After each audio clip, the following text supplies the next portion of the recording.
हरे कृष्ण। ओम नमो भगवते वासुदेवाय।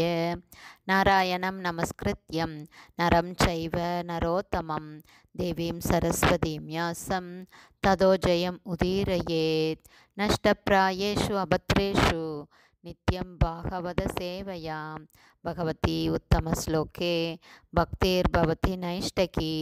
मुखं करोति वाचालं पङ्गुं लङ्कायते गिरिं यत्कृपातमहं वन्दे श्रीगुरुं दीनतारिणं परमानन्दमाधवं श्रीचैतन्य ईश्वरं। हरे कृष्णा. ஸ்ரீமத் பாகவதம் ஸ்கந்தம் 7 அத்தியாயம் 5 இரண்யகசிபுவின் தெய்வ புதல்வரான பக்த பிரகலாதன் என்னும் தலைப்பில் பதம் 7. சம்யக் விதார்யதாம் பாலோ குரு கேஹே த்விஜாதிபி விஷ்ணு பக்ஷை பிரதிச்சன்னார் நாபித்யேதாஷ்யதீர்யதா. Word by word meaning. சம்யக் முழுமையாக, விதார்யதாம் இவனுக்கு பாதுகாப்பு கொடுங்கள், பால சின்னஞ்சிறு பாலகனை, குரு கேஹே குருகுலத்தில், த்விஜாதிபி பிராமணர்களால், விஷ்ணு பக்ஷை விஷ்ணுவின் பக்கமுள்ள, பிரதிச்சன்னை மாறுவேடத்தில் மறைந்து கொண்டு, ந பித்யதே இவன் மனம் மாறாதபடி, அஷ்ய இவனுடைய, தீர் புத்தி, யதா எவ்வாறு. டிரான்ஸ்லேஷன். இரண்யகசிபு தன் சேவகர்களிடம் கூறினான், அசுரர்களே, இந்த சிறுவனுக்கு கல்வி கற்பிக்கப்படும் இடமான குருகுலத்தில் இவனுக்கு முழு பாதுகாப்பு கொடுங்கள். இதனால் மாறுவேடத்தில் அங்கு செல்லக்கூடிய வைஷ்ணவர்களால் இவனது புத்தி பேதலிக்காமல் இருக்கட்டும். பர்பட் பை ஷில பிரபாத். ஜெய் ஷில பிரபாத்.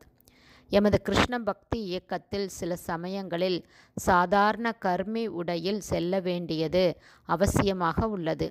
ஏனெனில் இந்த அசுர ராஜ்யத்தில் அனைவரும் வைஷ்ணவ போதனைகளுக்கு எதிர்ப்பு தெரிவிக்கின்றனர்.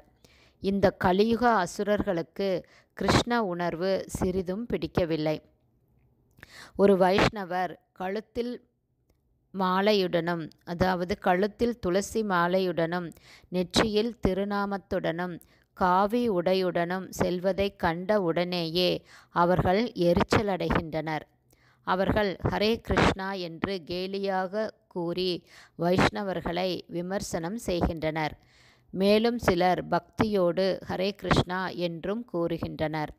ஹரே கிருஷ்ணா என்ற புனித நாமம் பரிபூரணமானது என்பதால் ஒருவன் அதை கேலியாக சொன்னாலோ அல்லது பக்தியுடன் சொன்னாலோ இரு விஷயத்திலும் அது பலனளிக்க கூடியதாகும்.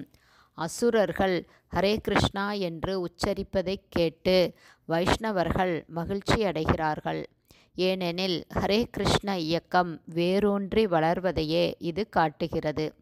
பெரிய அசுரர்களான இரண்யகசிபுவை போன்றவர்கள் எப்போதும் வைஷ்ணவர்களை தண்டிப்பதற்கு தயாராக உள்ளனர். மேலும் வைஷ்ணவர்கள் வந்து தங்களுடைய புத்தகங்களை விநியோகித்து கிருஷ்ண பக்தியை பிரச்சாரம் செய்யாதிருப்பதற்கான ஏற்பாடுகளை செய்ய முயற்சி செய்கின்றனர். இவ்வாறாக நீண்ட காலத்திற்கு முன்பு இரண்யகசிபுவால் செய்யப்பட்டது இன்றும் நடைபெற்று வருகிறது. இதுவே பௌதீக வாழ்வின் நிலையாகும். அசுரர்கள் அல்லது பௌதீக வாதிகள் கிருஷ்ண உணர்வு வேரூன்றி வளர்வதை சிறிதும் விரும்புவது இல்லை. அதற்கு பல வழிகளில் தடைகளை ஏற்படுத்த அவர்கள் முயற்சி செய்கிறார்கள். என்றாலும் பிரச்சாரம் செய்யும் நோக்கத்திற்காக கிருஷ்ண பக்தர்கள் வைஷ்ணவ உடையிலோ அல்லது வேறெந்த உடையிலோ தயங்காமல் முன்னேறி செல்ல வேண்டி உள்ளது. நேர்மையுள்ள ஒருவன் பெரும் ஏமாற்றுக்காரனுடன் விவகாரம் வைத்து கொள்ளும் பொழுது தானும் ஒரு ஏமாற்றுக்காரனாக ஆக வேண்டியது அவசியமாகிறது என்று சாணக்கிய பண்டிதர் கூறுகிறார். ஏமாற்றுவது அவரது நோக்கமல்ல, ஆனால் வெற்றிகரமாக பிரச்சாரம் செய்வதற்கு அது அவசியமாகிறது. ஹரே கிருஷ்ணா. ஸ்ரீமத் பாகவதம் ஸ்கந்தம் 7 அத்தியாயம் 5 இரண்யகசிபுவின் தெய்வ புதல்வரான பக்த பிரகலாதன் என்னும் தலைப்பில் பதம் 7 ஸ்ரீல பக்திவேதாந்த சுவாமி பிரபுபாதாவின் விளக்க உரை இத்துடன் நிறைவடைந்தது. ஹரே கிருஷ்ணா. ஸ்ரீல குருதேவ்க்கு ஜெய். ஸ்ரீல பிரபுபாதுக்கு ஜெய். ஹரே ஹரே போல்.